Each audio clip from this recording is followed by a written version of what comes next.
Oui, il y a eu deux mi-temps déjà. Deux mi-temps. Donc, j'ai surtout parlé de nous. L'adversaire, on le connaissait. C'est une très belle équipe. Ils se connaissent. Ils sont solides, athlétiques. Et même plus que ça, au niveau tactique, c'est très intéressant. Donc, on sent que c'est déjà huilé en ce début de saison. Donc, on savait qu'on avait un client en face. Donc, est-ce que c'est peut-être ça qui nous a un peu contracté sur la première mi-temps? C'est que nous, on a oublié de jouer trop souvent et on manquait de rythme sur cette première mi-temps, notamment dans la conservation du ballon, aussi dans le rythme qu'on mettait dans nos passes. C'était trop lent pour pouvoir les surprendre. Donc en fait, on a beaucoup défendu. Alors après, on ne peut pas nous enlever ça. On est agressif, on est présent. Il y a beaucoup de concentration. Sur la deuxième mi-temps, on a vu autre chose. Je demandais aux joueurs de prendre plus de risques. Il faut plus oser, je veux dire, sans prendre de risques énormes non plus. Hein. Voilà, mais il faut être capable de jouer un peu plus pour pouvoir perturber l'équipe adverse. C'est ce qui s'est passé. Deuxième mi-temps, on n'avait rien à voir dans l'état d'esprit, dans le jeu. C'est pour ça qu'après, on arrive à se créer des situations, même si ça reste un match fermé, effectivement. Parce que bon, il y avait deux équipes quand même très solides qui ne voulaient pas prendre de but. Des équipes vigilantes. Donc, ça pouvait se jouer sur un détail. Le détail, il a été bon pour nous ce soir. Ça fait quand même du bien que le scénario soit dans le sens Oui. Et que ce soit vous qui marquiez dans les 10 dernières minutes. Ouais, non, c'est bien. Ouais. Je pense que ça va soulager aussi les garçons. On sait pertinemment qu'on a besoin d'avoir cette confiance-là. Et c'est des matchs comme ça qui vont nous rassurer, qui vont nous aider. Mais en plus, avec l'appui du public, je le répète, c'est quand même très important. C'est une force supplémentaire derrière. Voilà, de gagner ce soir, c'est bien pour le résultat, c'est bien aussi pour le mental, la confiance du groupe. Ça a l'air peut-être de déclic.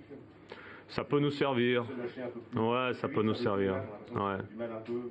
Ouais, c'est ça. C'est le problème, c'est que on n'arrive pas toujours, je répète chaque fois un peu la même chose chaque semaine, à répéter ce que je vois moi à l'entraînement sur le rythme. Et là, il y a un peu plus d'hésitation et du moment qu'on hésite, après ça se ferme. Surtout sur des équipes comme Reims qui sont très rapides là-dessus, très réactives. Et donc après, on voit plus la solution et on fait pratiquement que du jeu long.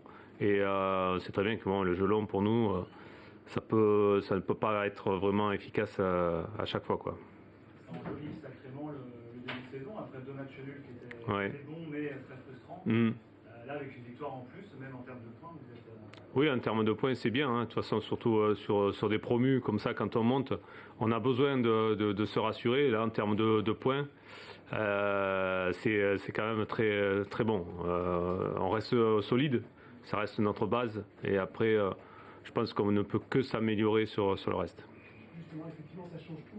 Comme il le disait, ça enjolive. Un but comme ça enjolive quand même, parce que tu finis le match avec un nouveau nul ou tu le gagnes, comme il y a une histoire de confiance. Ça change un peu la lecture qu'on a du début de saison. Oui, tout à fait, ouais. Tout à fait, ouais. C'est sûr que bon, après, on est tous à regarder les résultats, même si ce soir le résultat se joue sur un détail et nous a été favorable, mais ce détail, on était quand même le chercher, quoi. Voilà, sur la deuxième mi-temps, on a des occasions.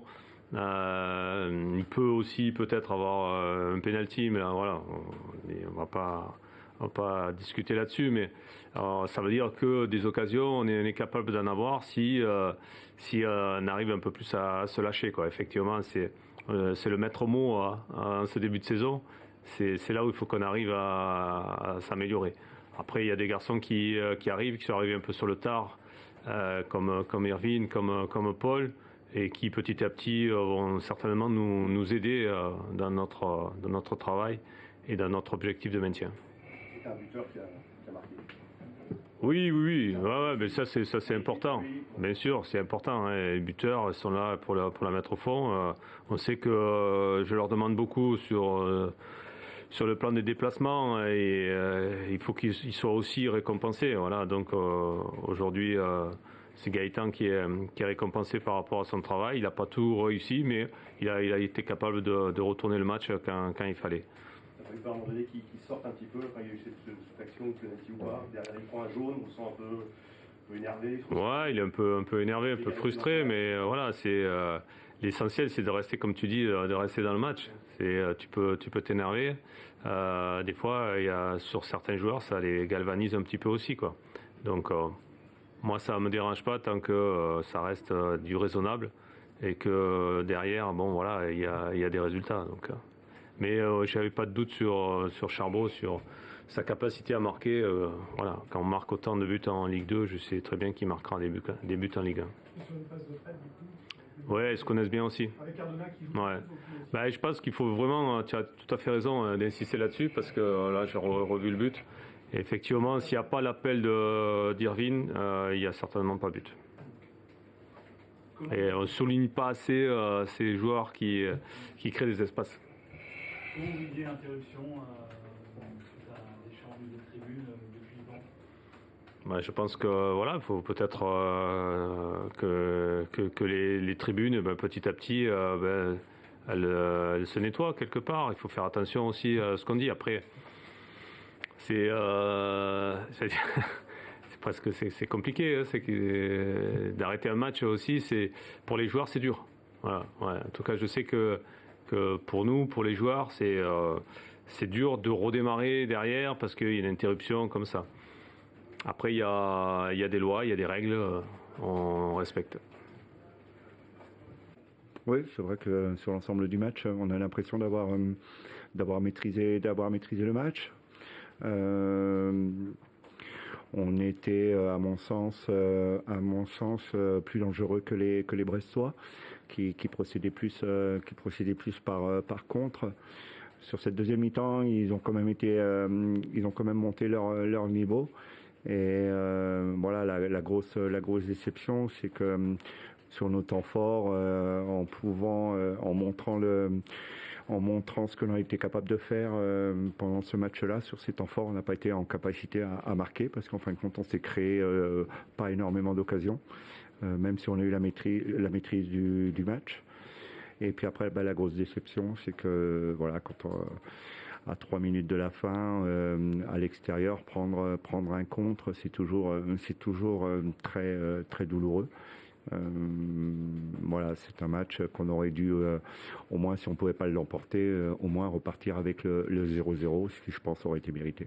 Ce but en fin de match, on de la déconcentration, peut-être dans un moment clé, justement, il ne faut pas baisser la gamme. Ouais, c'est un contre au départ avec Souk qui garde pas le ballon. Ensuite, on est en supériorité numérique tout au long de l'action.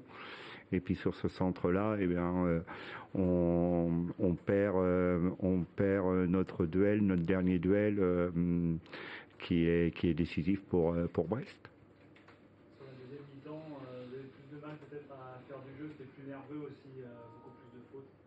Non, c'était pas que c'était plus nerveux, c'est que Brest aussi a mis un peu plus d'intensité sur cette deuxième mi-temps par rapport à la première. C'est dû en partie à l'adversaire qui a été un peu plus pressant.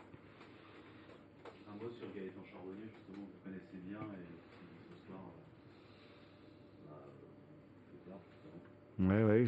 Comme j'avais dit, je pense que c'est un garçon qui marquera sa douzaine de buts, mais je souhaitais vraiment qu'il ouvre son compteur qu'à partir de la semaine prochaine. Bon, malheureusement, c'est contre nous, mais c'est souvent le cas quand il y a un ancien joueur qui rencontre son ancienne équipe. Souvent, qui plus est quand il joue devant, souvent il donne du malheur à son ancienne équipe.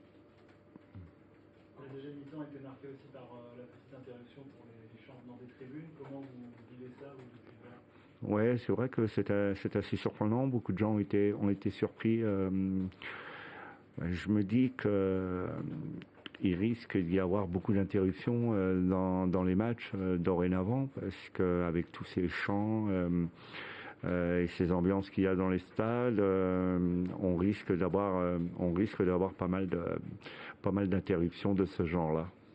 Vous avez tout de suite compris pourquoi le match était interrompu J'ai pas trop entendu en fin de compte, parce que c'est vrai, nous on est concentré sur le match, le bruit, les chants, on n'est pas là, on les écoute pas plus que ça. Mais voilà, il y a dû y avoir des insultes à mon sens qui ont dû être prononcées. Vous pensez que c'est plutôt une bonne chose quand même de Mais je connais pas vraiment ce qui a été dit, ce qui a été chanté ou quoi que ce soit. Ah oui, d'accord. D'accord. Non, ouais, bien sûr, il faut vraiment que tout ça cesse. Et je pense que la Ligue a décidé cette année de sévir davantage. En revenir au match, vous avez procuré quand même quelques occasions, mais vous avez une précision, quelque chose en réalisme. Oui, c'est exactement ça. Encore une fois, je répète, hein, on a eu la maîtrise du match, du jeu, mais on a vraiment manqué de maturité. J'ai vraiment devant que des jeunes joueurs. Et on sent qu'à travers ce match-là, l'expérience, elle est essentielle, et on a vraiment manqué d'expérience et de maturité pour pouvoir finir nos actions.